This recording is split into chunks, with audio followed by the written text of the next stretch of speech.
Hello everyone, welcome to my channel NK education.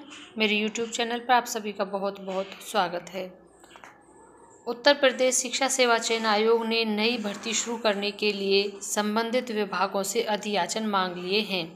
कई बार यह news update होती रही है बीच बीच में, लेकिन शिक्षा सेवा चयन आयोग के द्वारा अभी तक अधियाचन नहीं मांगे गए थे। अब जो कि शिक्षा आयोग हमारा बनकर तैयार हुआ, जिसके नए अध्यक्ष नामित हुए, उसके बाद यहाँ पर सभी विभागों से अधियाचन मांग लिया गया है। और अगर हम बात करें शिक्षा विभाग की, तो शिक्षा विभाग में भी अधियाचन मांगा गया है, क्योंकि यहाँ पर हमने सभी विभागों की बात की जिसमें माध्यमिक भी आता है, और यह शिक्षा आयोग और अन्य भर्तियाँ भी करता है, जिसमें उसको लेकर सभी विभागों से अधियाचन मांगने की बात आई है, जिसमें प्राथमिक से लेकर उच्च शिक्षा तक हजारों पदों पर भर्ती शुरू होने का जो अभ्यर्थी इंतजार कर रहे थे, उनके लिए गुड न्यूज़ है कि अब शिक्षा सेवा चयन आयोग जिसका पोर्टल है वो भी तैयार हो चुका है। कई बार बीच बीच में हमने प्रत्येक बार आपको अपडेट किया, चाहे छोटी न्यूज़ चाहे बड़ी न्यूज़, जब नया जो शिक्षा आयोग था उसमें जो भी फेरबदल हुए, उनमें जो भी घटनाएं घटित हुई, वो सभी हमने आपको बताई। जिसमें सबसे बड़ी आज की जो न्यूज़ है, इन्फॉर्मेशन है, वो यही है कि उत्तर प्रदेश शिक्षा सेवा चयन आयोग ने नई भर्ती शुरू करने के लिए संबंधित विभागों से अधियाचन मांग लिए हैं। मोस्ट इम्पॉर्टेंट, अब जो भी तैयारी कर रहे हैं वो अपनी तैयारी और अच्छे पैमाने पर शुरू कर दें। साथ ही ऑनलाइन अधियाचन के लिए पोर्टल भी तैयार कर लिया गया है। इसी पोर्टल पर अधियाचन भेजे जाएंगे। प्रदेश में लाखों अभ्यर्थी नई भर्तियों का इंतजार कर रहे हैं। शिक्षा सेवा चयन आयोग को शिक्षक पात्रता परीक्षा यानी टीईटी के आयोजन के साथ अटल आवासीय विद्यालयों, अल्पसंख्यक महाविद्यालयों, अशासकीय महाविद्यालयों और अशासकीय माध्यमिक विद्यालयों और प्राथमिक विद्यालयों में शिक्षक भर्ती की जिम्मेदारी सौंपी गई है।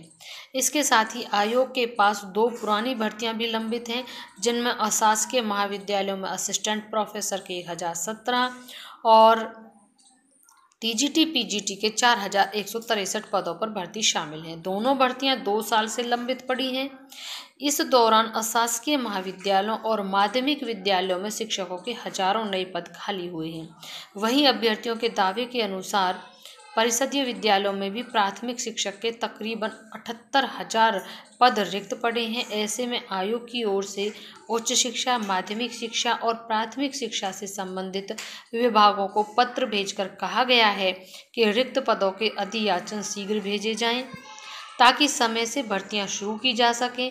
सूत्रों का कहना है कि आयोग का गठन तो हो गया, लेकिन ऑनलाइन अधियाचन के लिए पोर्टल तैयार नहीं हुआ था, जबकि शासन के स्पष्ट निर्देश हैं कि सभी भर्तियों के लिए केवल ऑनलाइन माध्यम से ही अधियाचन भेजे जाएं। सूत्रों के अनुसार आयोग का पोर्टल तैयार हो गया है। हालांकि अब तक किसी भी विभाग ने आयोग को अधियाचन नहीं भेजा है। इनसेट अधियाचन मिलने के बाद जारी किया जाएगा परीक्षाओं का कैलेंडर।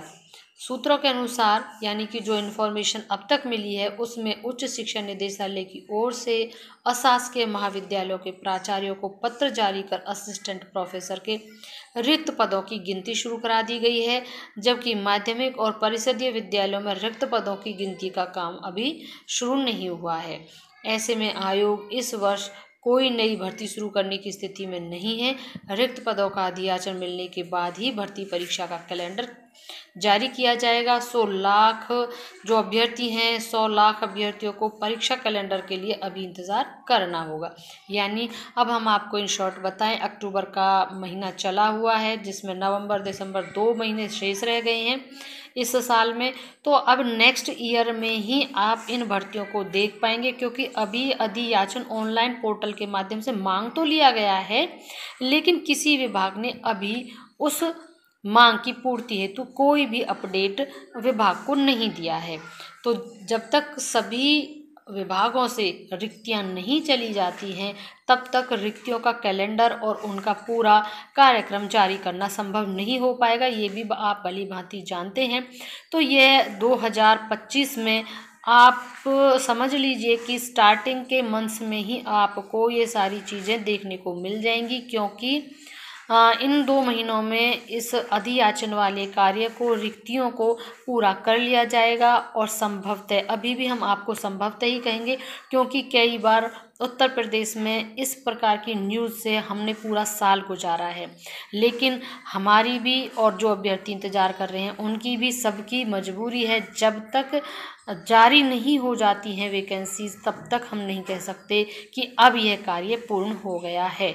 हाँ, ये है कि कार्य चल जरूर रहा है, कब तक होगा कब तक नहीं होगा वह तो सरकार और विभाग ही जानते हैं। बाकी हमारा कर्तव्य है कि हम आपको सूचना देते रहें और आपका कर्तव्य है आप तैयारी करते रहें। तो इसी उम्मीद के साथ बने रहिएगा हमारे चैनल के साथ। और अगर अभी तक चैनल सब्सक्राइब नहीं किया है तो प्लीज़ चैनल ज़रूर सब्सक्राइब कर लें।